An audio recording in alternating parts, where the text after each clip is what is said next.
When I turned 65, I planned a celebration that was supposed to remind my family how deeply they mattered to me. I spent 3 full weeks preparing for that evening, choosing every dish for the dinner table with care, picking out roses and lilies to decorate the room, polishing the silverware, even ironing the tablecloth that hadn't been used since Richard's last birthday. I hand-wrote little name cards for each guest in cursive, the way my granddaughter always said looked old-fashioned but pretty. Everything was ready. Everything was perfect. The table was set for 8. I imagined the laughter echoing in the dining room as we passed dishes and shared stories. I had chosen a navy blue dress with tiny pearl buttons down the front, the kind Jonah used to say made me look regal. I even curled my hair that morning, something I hadn't done in years. There was an air of excitement in my home, quiet but hopeful, like the last light of sunset before a summer evening. By 6:15 p.m., I had already lit the candles, put the roast in the oven to stay warm, and double-checked the text reminders I'd sent just 2 days ago. Dinner at 6:30. Don't be late. Can't wait to see you all. I smiled as I read those messages again, imagining Clara's kids running in with their energy and noise, my sister June laughing with her loud, lovely voice, and of course, Jonah walking in with Maya, his ever-graceful wife, whose hugs always felt just a little too polite. But by 6:45, the house was still silent. I checked my phone again. No missed calls. No texts. The front porch light flickered slightly in the wind, casting shadows on the lawn. The roast was still hot, the cake untouched, and the candles were beginning to melt low in their holders. At 7 o'clock, I called Jonah. It went straight to voicemail. Then Clara. Nothing. I called June. She always picked up on the second ring. But this time there was only silence, followed by her recorded greeting. I stood by the table, staring at the place cards, each name like a little promise waiting to be fulfilled. The clink of a fork I'd accidentally nudged sounded far too loud in the empty room. At 7:30, I still held on to hope. Maybe someone was running late. Maybe the kids spilled juice and they had to change. Maybe June forgot to charge her phone. I tried to push away the tightening feeling in my chest, the trembling that had started in my hands. I kept glancing at the front door, half expecting it to swing open any second with laughter and apologies, but it never did. By 8 o'clock, the roast had gone cold, and I finally let myself sit down at the head of the table, the seat where I had imagined looking out at all the faces I loved. My knees felt heavy, like they didn't belong to me. The flowers on the table began to wilt, their petals curling like they were ashamed of being wasted. Still trying to convince myself it was all a misunderstanding, I opened Facebook, just to distract myself. And that's when I saw it. Right at the top of my feed was a photo of Maya, radiant in a white sundress, her arm draped around Jonah's shoulders, both of them smiling with the kind of freedom that had long left our family photos. Behind them stretched a bright blue ocean, sparkling, endless, cruel. The caption read, "Making memories on the Mediterranean. Grateful for this amazing family getaway red heart, waterwave #FamilyFirst." I stared at it for a long time, my eyes refusing to blink. I scrolled further. There was Clara in sunglasses, sitting poolside with her husband, holding a tropical drink, her laugh frozen mid-shot. Her kids were building sandcastles, and even little Henry, barely 5, was running through the surf with wet curls and joy on his face. My sister June posed with a giant sun hat beside a cruise ship buffet, arm in arm with her husband. Everyone, every single one of them, all together, all happy, except me. The timestamp on the photos? Just 40 minutes ago. While I sat here surrounded by untouched food and flickering candles, they were raising glasses somewhere far across the world. And not a single one of them had the decency to call. Not a text. Not a birthday message. Not even a lie. They had planned this. All of them. Planned a family vacation and booked it exactly on my birthday, and not by accident. I could feel it. Maya had always been subtle but never soft. And now she stood smiling in the center of the frame, exactly where I should have been. My phone buzzed. It was a text from Jonah. "Hey, Mom. Sorry we couldn't be there. Maya surprised us with a last-minute cruise. Happy birthday.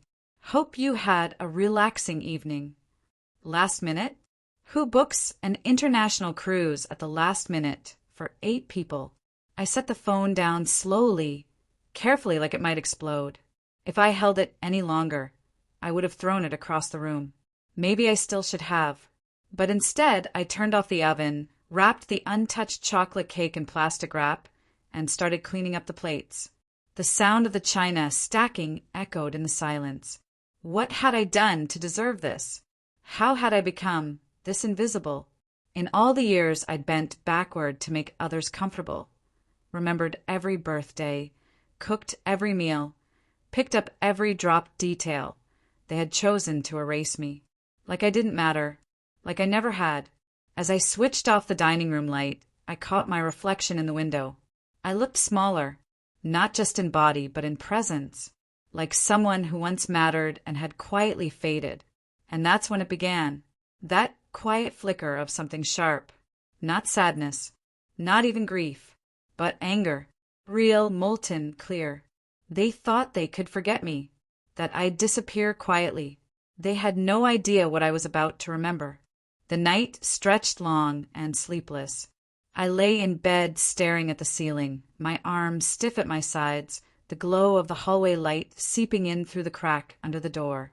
The silence wasn't peaceful, it was suffocating. I couldn't stop hearing the laughter from those cruise photos, the shimmering ocean behind them, their sunglasses and smiles like a slap across my face.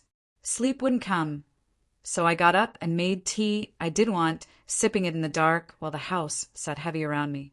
The photo of me and Jonah from his high school graduation hung crooked on the wall. And suddenly even that detail felt offensive, like the whole house was mocking me for holding on to a family that no longer existed. I opened my laptop and typed Maya's name into the search bar. And that's when the first crack in the foundation showed itself. Her name wasn't Maya Bennett. Not really. That night, I pulled up posts, tags, articles, anything that felt even slightly connected to her. There weren't many, and that in itself was strange. For someone who posted about every latte and family walk, her past was oddly clean. Too clean, but I wasn't ready to chase that thread yet. At the time, it felt like paranoia. So I closed the lid and told myself I was just tired. Overthinking.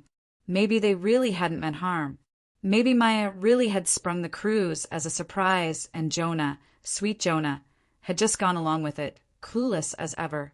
But that lie unraveled the next morning.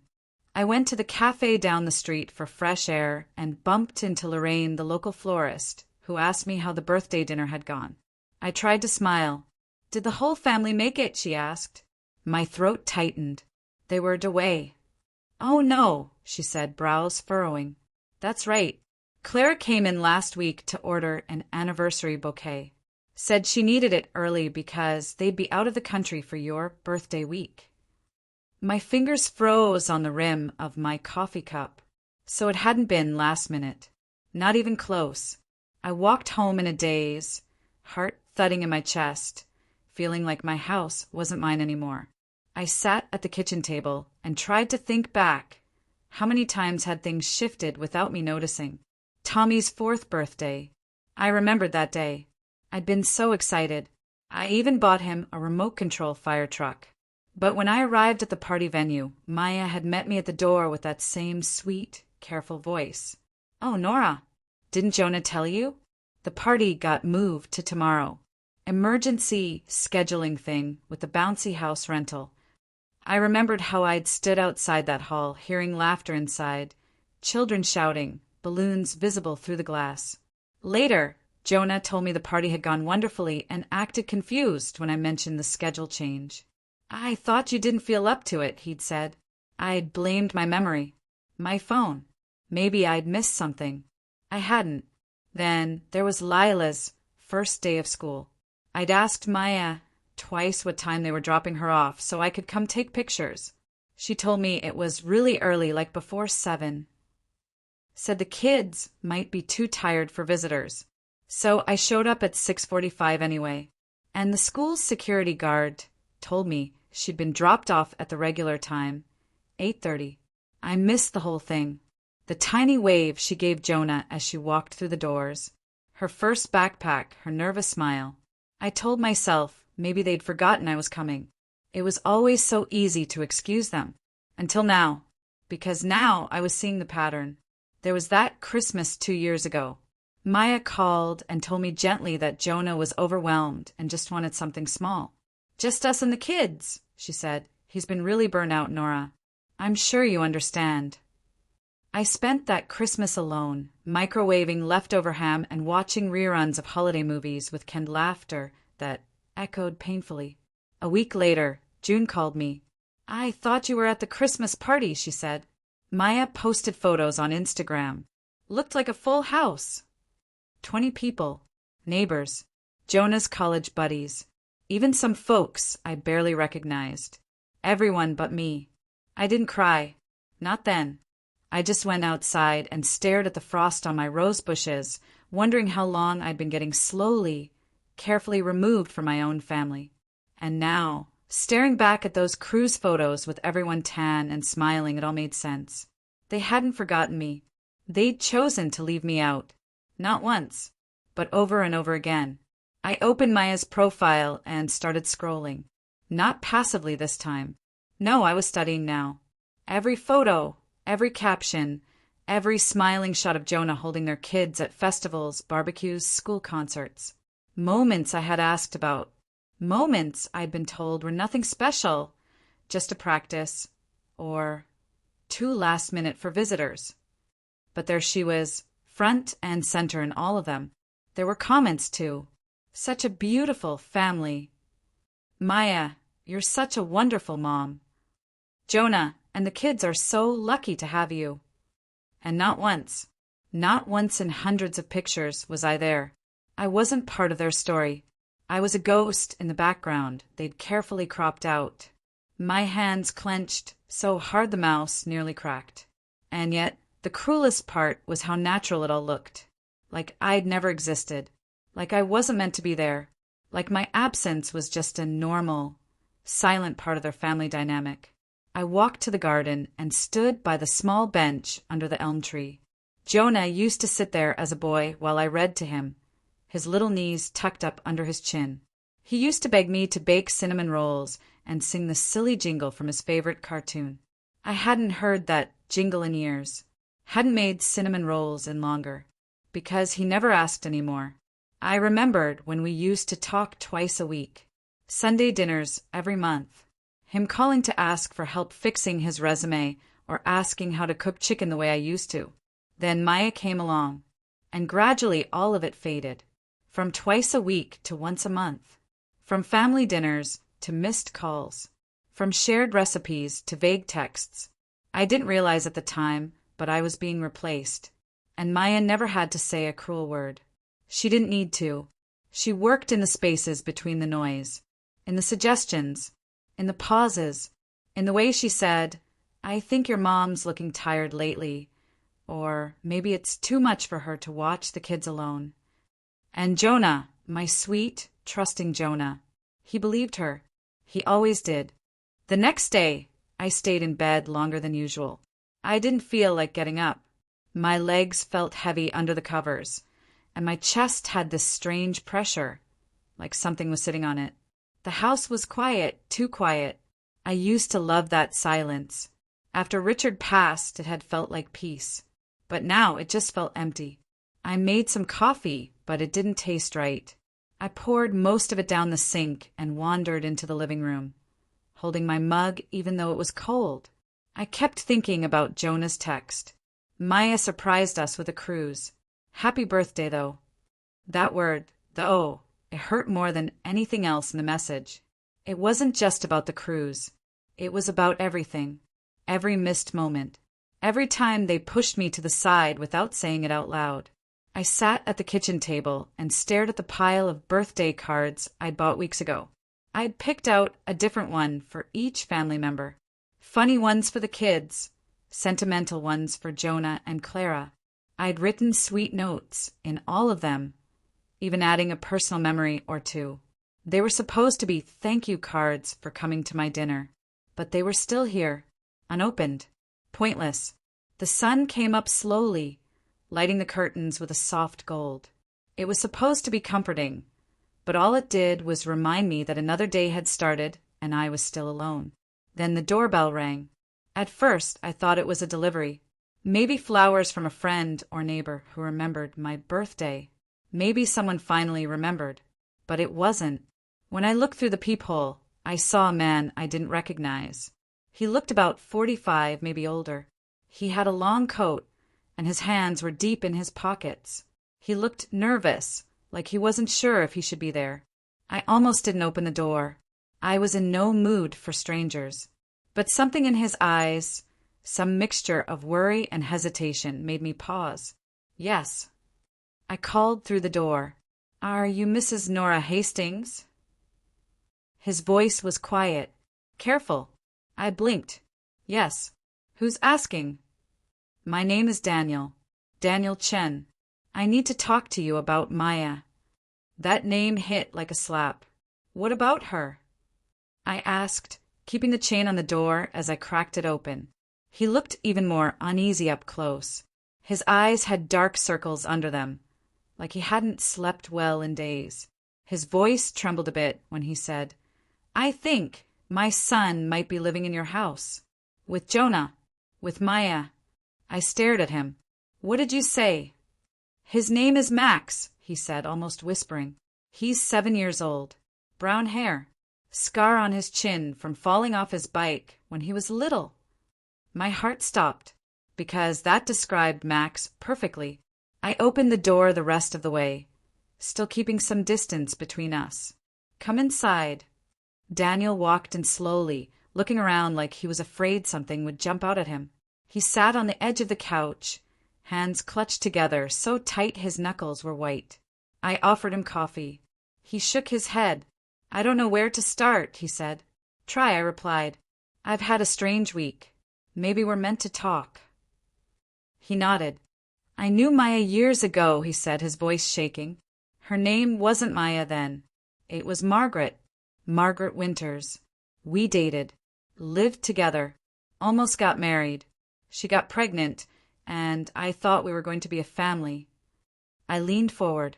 But one day, I came home from work and she was gone. Everything was gone. No note. No call. No trace. I filed a missing person report. I searched for her everywhere. Social media, the police, even hired a private investigator. But nothing. It was like she disappeared into thin air. I couldn't speak. My heart pounded in my ears. 3 months ago, he continued, I was in Sacramento for a work conference.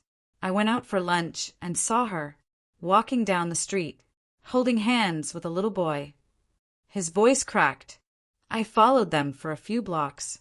And that boy, he looked just like I did when I was his age.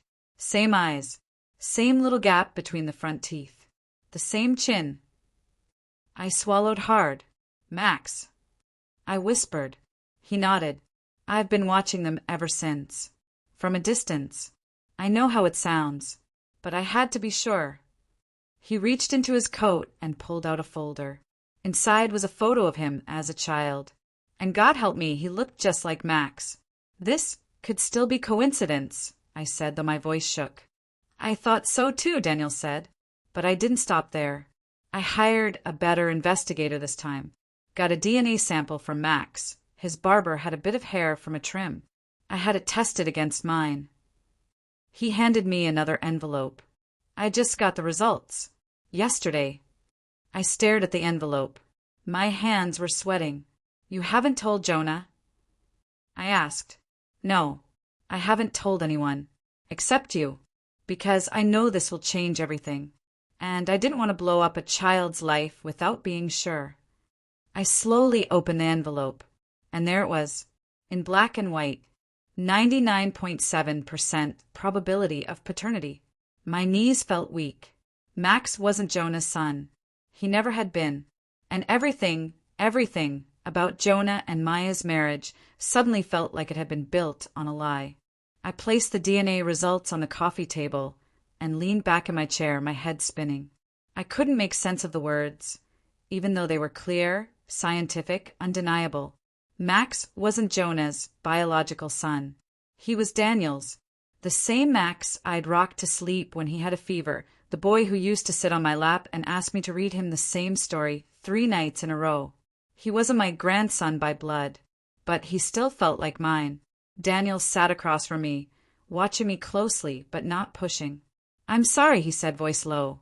"I didn't want it to be true either." "How long?" I asked, though I wasn't sure what I meant. "She left me when she was 2 months pregnant," he said. "If she carried to term, the timing lines up perfectly.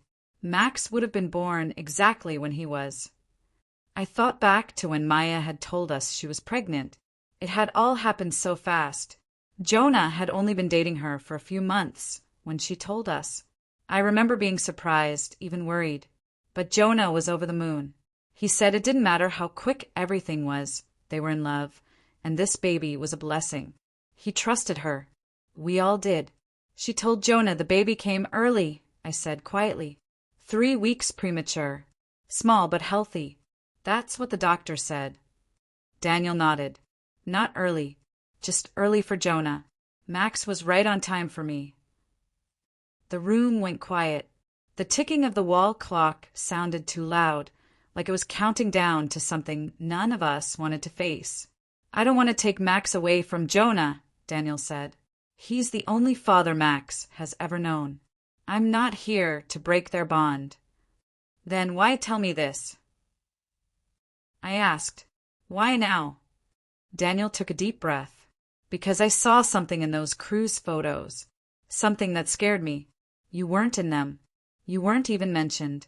And when I looked deeper into Maya's social media, you were barely in any of them. I've been following them for 3 months, watching, and it started to feel familiar." He looked down at his hands. "She did the same thing to me," he said. "Little things at first. Pulling me away from my friends. Telling me my family didn't understand us. Making me feel like I was the problem. Too clingy, too emotional. She isolated me. And now I see her doing it to Jonah. And to you." I felt the truth of it in my bones. I had felt it for years, but I'd been too afraid to name it. "She's taken Jonah away from me," I said softly. "Bit by bit.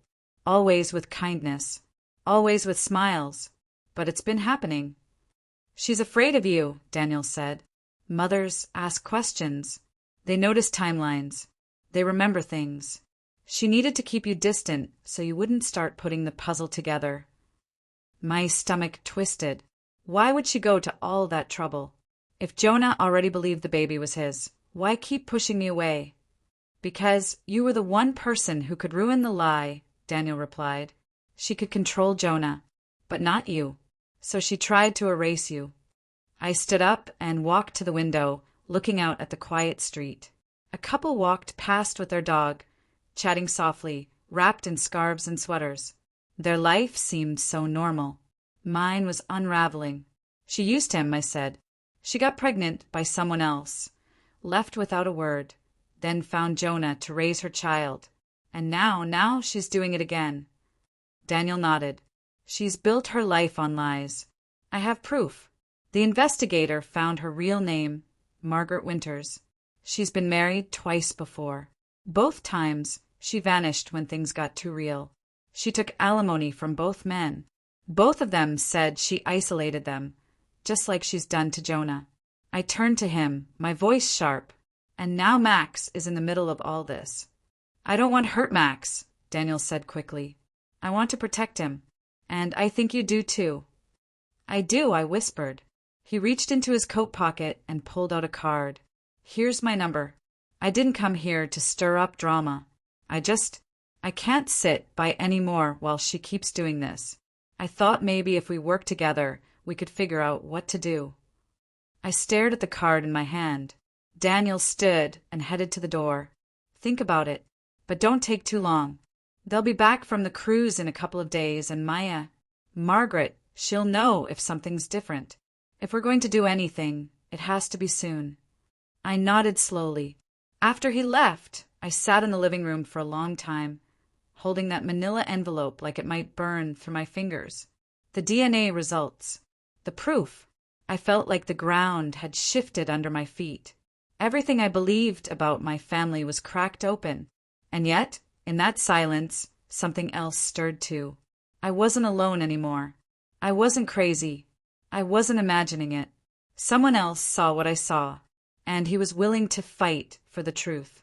For Max. For Jonah. And maybe for me too. I didn't sleep much that night. My mind kept spinning. Every time I closed my eyes, I saw Max's face, his gap-toothed smile, his silly little dance when he got excited, the way he used to run into my arms, shouting, "Grandma!" before Maya started stopping him.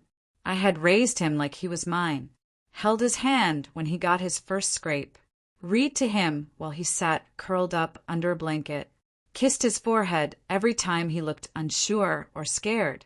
And now I knew he wasn't Jonah's son, and he wasn't really mine either. I couldn't stop thinking about how deep this lie went. Maya, no, Margaret, had built a life on secrets, and we had all believed her. When the sun rose, I got out of bed and walked into the kitchen. The air felt heavier than usual. I stared out the window at the garden Jonah and I used to plant flowers in when he was a kid. He always loved the red tulips. He used to call them fire flowers. When did that little boy stop needing me? I knew the answer now. He didn't pull away on his own. She pulled him, one quiet suggestion at a time, one skipped invitation, one whispered concern. Maybe your mom is too tired to babysit. Maybe she's having trouble keeping up. Maybe she's better off resting. Over time, Jonah had stopped calling unless it was a holiday. The man who once told me everything was now a stranger who texted me twice a month. If that, and I let it happen. I believed the excuses. I ignored the feeling in my gut. I didn't want to seem controlling. I wanted to be the easy mother-in-law, the kind who didn't cause problems. I smiled through the lies, through the birthday changes, through the miscommunications. But not anymore. I picked up the DNA results again and held them in my hands. The truth was sitting right there, printed in black and white. Max wasn't Jonah's. He was Daniel's. That meant the entire start of Jonah and Maya's marriage was based on a lie. She had gotten pregnant by another man, disappeared, then found my son and passed Max off as his. She didn't just lie to Jonah. She used him. I knew I couldn't keep this to myself. I had to talk to Jonah, but I couldn't just throw it at him. He loved Max. That little boy was his whole world. Finding out the truth like this could break him. So I called Daniel. "Are you sure you're ready?" he asked when I told him I wanted to talk to Jonah. "I'm not sure of anything," I said, "but I know I can't sit with this truth alone anymore." We decided to meet the next day just to talk it through. Daniel came over in the afternoon, and we sat on my back porch with coffee. It was quiet outside, the wind soft, the sky overcast. My rose bushes were blooming again. "I don't want to take Max away from Jonah," Daniel said. "He's his dad, maybe not by blood, but in every way that counts." "I know," I said, "and I'm glad you see that. But Jonah still deserves the truth. He deserves to decide what to do with it." Daniel nodded slowly.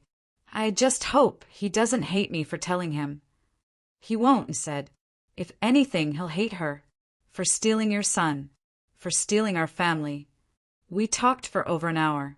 About what to say, how to say it. About Max and how to protect him. We agreed we wouldn't rush anything. We wouldn't involve lawyers unless we had to. We would start with a conversation. Then we made a plan. I would invite Jonah and Maya over for dinner. Just them and the kids. I'd make it seem casual, warm, like a regular family dinner. No accusations. No drama. But when the time was right, I would tell them. Not to destroy them. Not to take anyone away. But to finally bring the truth into the light. They came back from their cruise 2 days later. Jonah sent me a short text. "We're home. Hope you're doing well. Maya says hi." I stared at that message for a long time. Maya says hi. I almost laughed. The nerve it took for her to send that knowing what she had done. I replied, "Glad you're back. Let's have dinner this weekend. I'd love to see you and the kids." His reply came quickly. "Sure. Saturday night, okay." Perfect. I spent all of Friday preparing for the dinner. Not just the food, but the table, the lighting, the atmosphere. I wanted everything to feel warm, familiar, like the old days, before all the distance, before the silence. I made Jonah's favorite meal, roasted chicken with garlic potatoes and honey-glazed carrots. I even baked Max's favorite chocolate chip cookies, the kind he always used to beg for when he was little. The house smelled like home again. But underneath the comforting smells and soft music, something else buzzed inside me. Something sharp, steady. I wasn't just a mother hosting dinner. I was preparing for the most important conversation of my life. Saturday evening arrived gray and chilly.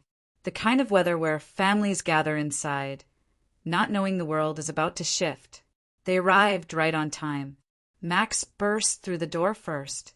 "Grandma!" he shouted, running to hug me. My heart clenched as I bent down and held him tight. He still smelled like sunscreen and salt air. "I missed you, sweetheart." "I learned to swim in the ocean," he said proudly. "Daddy taught me the doggy paddle." My throat tightened. Which daddy? I thought, but I just smiled. "That's amazing. You'll have to show me sometime." Behind him came Lila, quiet and thoughtful as always, clutching a little stuffed bear. She gave me a shy smile and let me kiss her on the head. Jonah followed, looking tired but happy. He hugged me, strong and warm. "You look good, Mom." "You look tired," I replied gently. "Work's been crazy," he said, glancing toward Maya. "The cruise helped, though." Then Maya stepped in. She was glowing as always, her hair perfectly done, her dress a soft pink that made her look delicate. She smiled at me, warm and practiced. "Nora," she said sweetly, "thank you for having us." "Of course," I replied, matching her tone. "We have a lot to catch up on." Dinner was filled with chatter. The kids talked about the ship, the games, the pool, and Max proudly repeated the story of how he swam from one side to the other. Maya played the part perfectly, cutting food, wiping sticky fingers, laughing at their jokes. Jonah looked happy, relaxed even. But I noticed things. How Maya gently redirected the conversation when Max started talking about missing Grandma. How she interrupted Lila when the girl mentioned how sad I looked in a photo they'd seen. How every moment of affection that came my way was quietly nudged somewhere else. She was still doing it, still controlling the flow of attention. After dessert, I sent the kids to the living room with a movie and some cookies. Max bounced happily onto the couch. Lila cuddled up beside him. "I think it's time we talked," I said softly. Maya blinked. "Is something wrong?" Jonah looked up, suddenly alert. "Mom." I took a deep breath and reached behind me for the manila envelope. "I've learned some things," I said. "Things that affect this family. Things I believe you both deserve to know." Maya stiffened. Jonah looked confused. "What is that?" "It's a DNA test," I said gently, placing it on the table.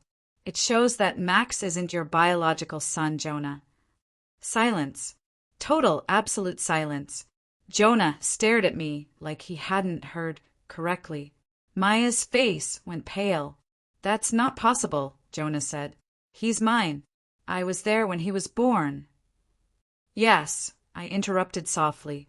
"But remember, Maya told us he came early, that he was 3 weeks premature." Jonah nodded slowly. "He wasn't early," I said.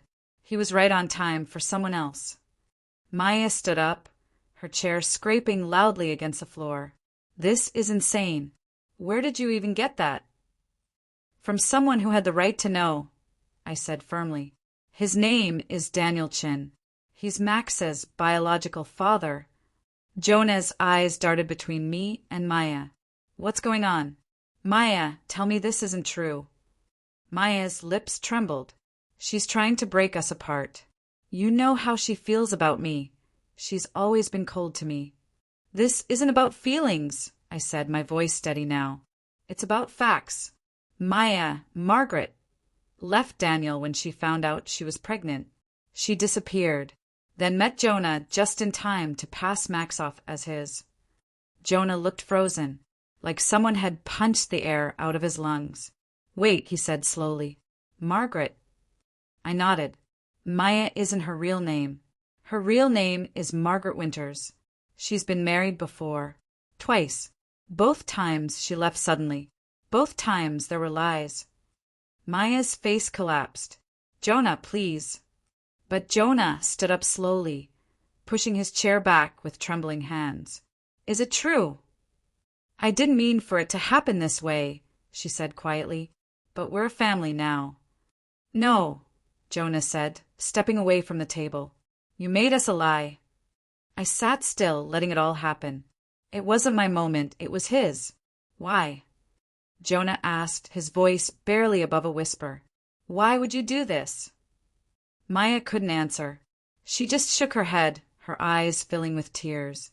But I knew, because it had never been about love.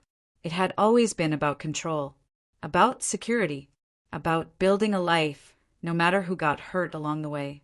I looked toward the living room where Max and Lila were still watching their movie, giggling at something on the screen.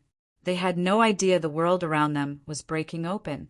Jonah sat down slowly, like his legs had stopped working. She used me, he whispered. No, I said gently. She used all of us. The air in the room felt thick, like something had died. Jonah sat in silence, staring at the manila envelope on the table as if it might catch fire. Maya, or Margaret, stood by the window, her arms crossed, jaw clenched. The warmth she always wore like a mask had vanished. This was a different version of her, one I had never seen. I need to see the papers, Jonah finally said, his voice quiet. I slid them toward him. He picked them up with shaking hands and read the words slowly, lips moving as he took in each line. His fingers tightened around the edges. She lied to me, he whispered. For 7 years. He looked up at Maya. You told me he came early. You said the doctor said it was normal. You even cried when we picked his name. Margaret's eyes filled with tears. I was scared, she said. You were kind. You were safe. I knew you'd love him. I do love him. Jonah shouted suddenly, his voice cracking. That's not the point. You tricked me into thinking he was mine. He is yours, she said softly. You've raised him. He knows no one else. But you made that happen, didn't you? Jonah's voice was shaking. You made sure no one else was around. You cut my mother out, kept my old friends away, isolated me so I'd never hear the truth. You built a world where only you were allowed. Margaret said nothing. And what if you'd been caught sooner? He asked. Would you have left again? Would you have taken him and vanished like you did before? She didn't answer. Her silence said everything. Jonah sat back down, burying his face in his hands. I don't even know who you are. I reached across the table, placing a hand on his shoulder. I'm sorry, I said quietly. I didn't want you to find out like this. But I couldn't let her keep lying to you. He nodded without looking up. From the living room, Max's laughter rang out. I still love him, Jonah said. No matter what. You always will, I said. That won't change. He turned to Margaret. Does he know? She shook her head. Of course not. He's a child. He thinks you're his dad. You are his dad. Jonah rubbed his face. I need time. I need to think. I understand, I said. Margaret's voice came again, softer now. I didn't mean to hurt anyone. I just wanted a life, a family. You had one, I snapped, my voice rising for the first time. You had a real family, but instead of building it with honesty, you built it on a lie. And you used an innocent child to do it. She didn't reply. She just stood there, staring at the floor. Finally, Jonah stood up. I want to go. Do you want to take the kids? I asked gently. He nodded. They shouldn't be here for this. He walked into the living room. his voice softening instantly. Hey, you two. Time to head home. Ah, Max whined. Do we have to? We'll come back soon, Jonah promised, his voice shaking slightly. The kids came out, sleepy and full. Lila gave me a hug. Max threw his arms around my waist. Grandma, he whispered, can we come for cookies again next weekend? I swallowed the lump in my throat. Of course, sweetheart. Anytime. As Jonah helped them put on their jackets, Margaret hovered nearby, trying to pretend nothing was wrong. I'll talk to you later, she said quietly to Jonah. He didn't respond. The door closed behind them with a heavy thud.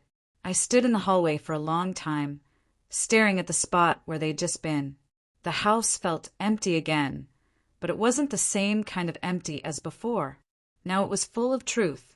Hard, painful truth, but truth nonetheless. I sat down at the table and exhaled for the first time in what felt like hours. Then I picked up the phone. Daniel deserved to know. When he answered, I told him everything. How Jonah reacted, what was said, how the kids didn't suspect a thing. Thank you, Daniel said, for handling it gently. I don't want to take Max away from anyone. I just want to be part of his life. I know, I said, and we'll figure it out, one step at a time. He was quiet for a moment, then added, You're brave, Nora. I don't know if I could have done what you did. I wasn't brave, I said. I was just tired of being erased. We ended the call, and I sat in the quiet. Margaret might have controlled the story for years, but not anymore. I was writing the next part now, and this time the truth had the pen. The next few days were quiet but tense. Jonah didn't call. I didn't expect him to. He had too much to process. I spent most of my time cleaning the house, not because it was dirty, but because I needed something to do with my hands. I kept rearranging the living room pillows, folding and refolding kitchen towels, wiping down the same counter again and again. Every time the phone buzzed, my heart jumped. But it was never him. Just reminders from the pharmacy or ads from the grocery store. On the third day, Jonah finally texted, Can we talk? Just us. I replied, Of course, whenever you're ready. He came that evening alone. No kids. No Margaret. He looked tired, older, like the weight of everything had settled onto his shoulders. I poured him a cup of tea, and we sat across from each other in silence for a while. I didn't sleep much, he finally said. I keep going over everything in my head. I know, I replied softly. It's a lot. She fooled me, he said, staring at the steam rising from his cup. Not just about Max. About everything. I thought we were building something real. You were, Jonah. You were real. Your love was real. What she did, that was on her. He looked up at me, his eyes full of confusion and pain. And now what? What am I supposed to do? Pretend this didn't happen? No, I said. You don't pretend. But you also don't throw away the parts that were true. You're Max's dad. That doesn't change because of a piece of paper. He nodded slowly. I've been thinking about what's best for the kids. I don't want to blow up their lives. But I also don't want them growing up in lies. I think you already know what you need to do, I said gently. He was quiet for a moment. Then he said, I'm going to ask Margaret for a separation. I breathed in slowly. Are you sure? She lied to me from the beginning. I can't build a future with someone who used me like that. I nodded, my chest aching for him. It'll be hard, but you're not alone. He gave me a tired smile. That's the part one forgot, that I have you. That night we made a plan. Jonah would meet with Daniel. Just the two of them. No lawyers. No pressure. Just a conversation between two men connected by the same little boy. They met the next afternoon at a coffee shop near Jonah's office. Daniel told me about it later. He didn't yell, he said. Didn't curse me. He just asked a lot of questions. Wanted to know what kind of man I was. What my intentions were. I told him the truth. I don't want to take Max. I just want to be allowed in. And I asked. He said he'd think about it. That was enough for now. A week later, Jonah filed for legal separation. No shouting, no scenes.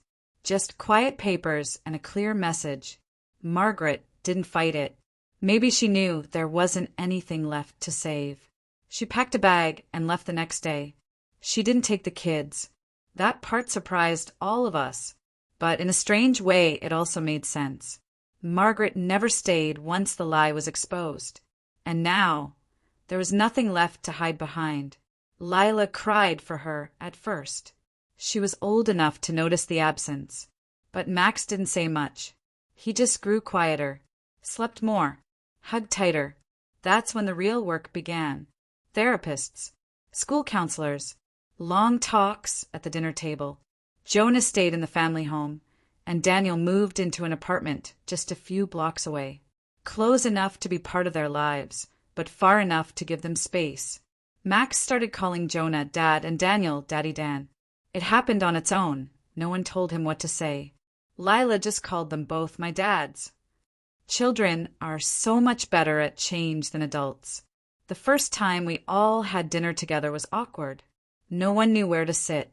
But by dessert, Max was showing Daniel his favorite toys, and Lila was reading a book with Jonah on the couch.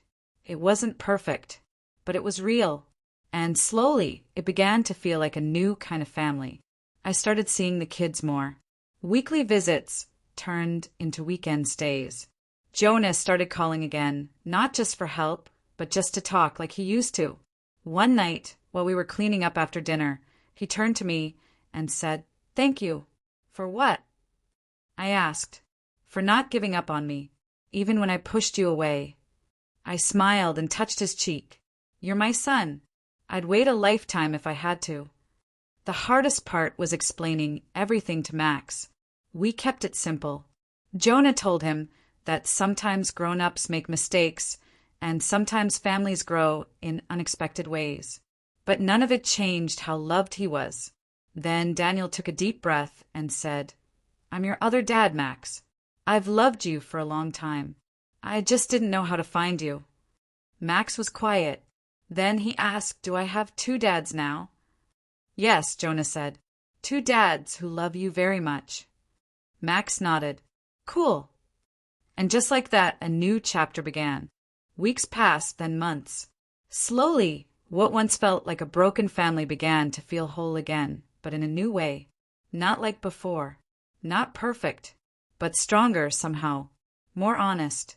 We were rebuilding one conversation, one quiet moment at a time. Jonas settled into life as a single father. It wasn't easy, but there was a softness in him that I hadn't seen in years. He laughed more now. He listened better. I think losing everything made him hold tighter to what really mattered. Daniel became part of the routine. He picked Max up from school once a week, helped with soccer practice on Saturdays, sat next to Jonah at parent-teacher meetings. The two of them even started texting each other, mostly about the kids, sometimes about work, occasionally about things that had nothing to do with either.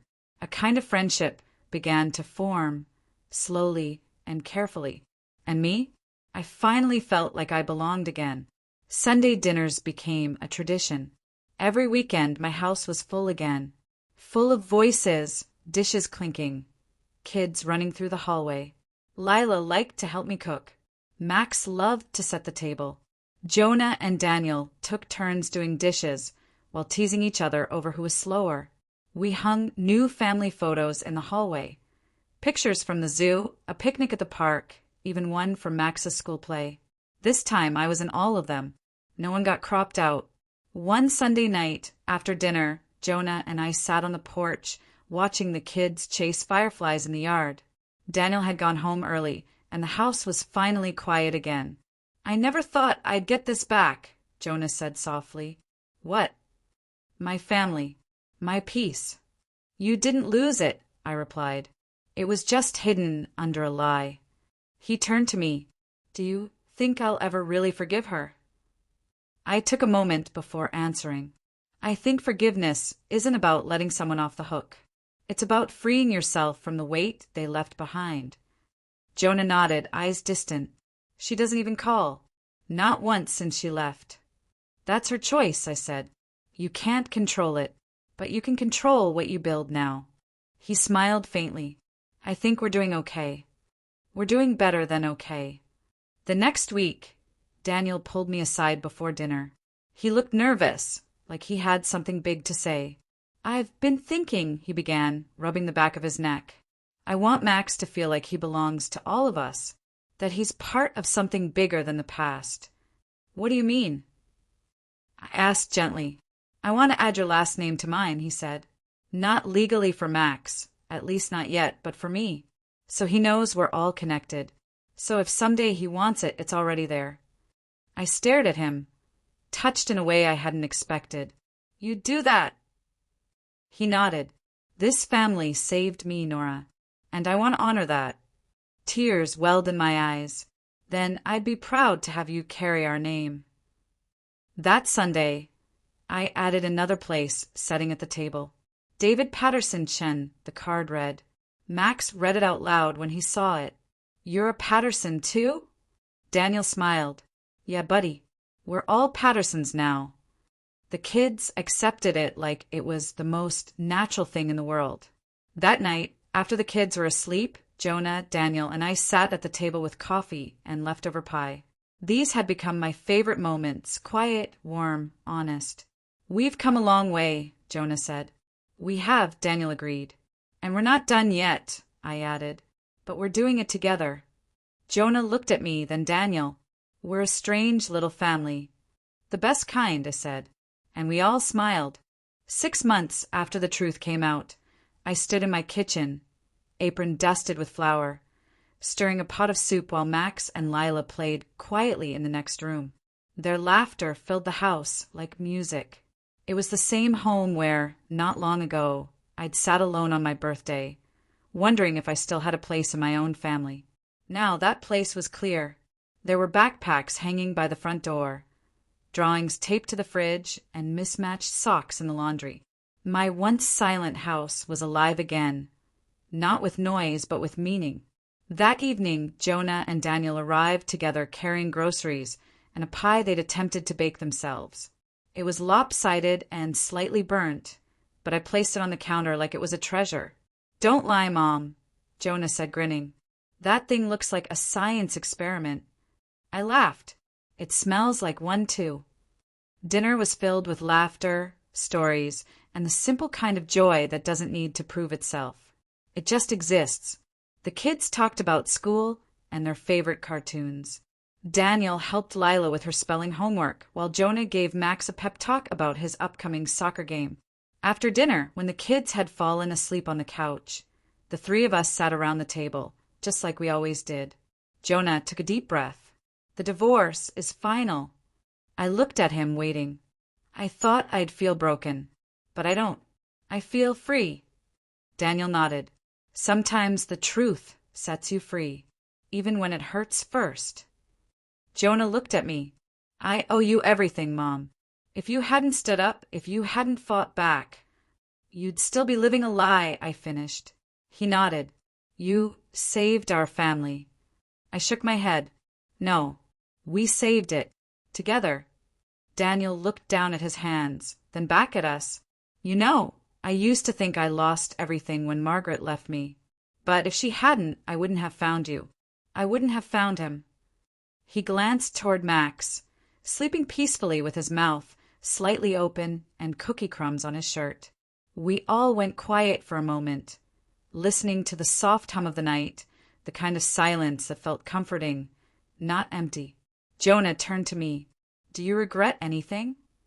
I thought about it, about the dinners I waited through alone, the birthdays I missed, the moments stolen by manipulation and silence, about how I let doubt push me into the background, and how long it took me to realize I still had a voice.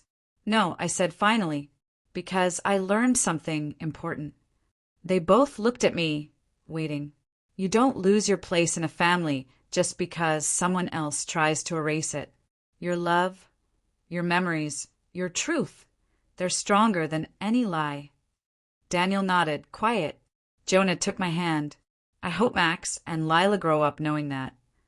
They will, I said, because they'll see it every day. Later, when the house had quieted and the dishes were done, I stood in the living room looking at a framed photo we'd taken the week before. Jonah, Daniel, the kids, and me, all standing in front of the fireplace. Max had a goofy grin. Lila held my hand. Jonah's arm was around my shoulder, and Daniel was laughing mid-sentence. That photo wasn't perfect. It wasn't polished or posed, but it was real, and that made it beautiful. I've thought a lot about what happened. How easy it is to let people convince you you're less than you are. How slow and quiet the process of being erased can be. It doesn't always come with shouting or cruelty. Sometimes it comes wrapped in smiles and sweet words. But here's what I know now. Real love doesn't shrink you. It doesn't silence you or push you aside. Real love makes space for you, even in the mess, even when it's hard. And if someone ever tries to take that space away, whether they do it with lies, control, or silence, you have every right to fight for your place. Because family isn't built on appearances. It's built on truth, on effort, on choice. And sometimes the family we end up with, no matter how unexpected, can be better than anything we imagined. So if you've ever felt invisible, like your voice didn't matter, let this story be a reminder. You matter. Your love matters. And your place, your true place, can never be taken away by someone who doesn't understand its value. Not if you fight for it. Now, I'm curious. Have you ever been left out of something that mattered? Did you find your way back? Tell me your story. I'm listening. And if this one touched your heart, I've left 2 more just like it waiting for you at the end of this video. Because sometimes the stories we need most are the ones that remind us we're not alone.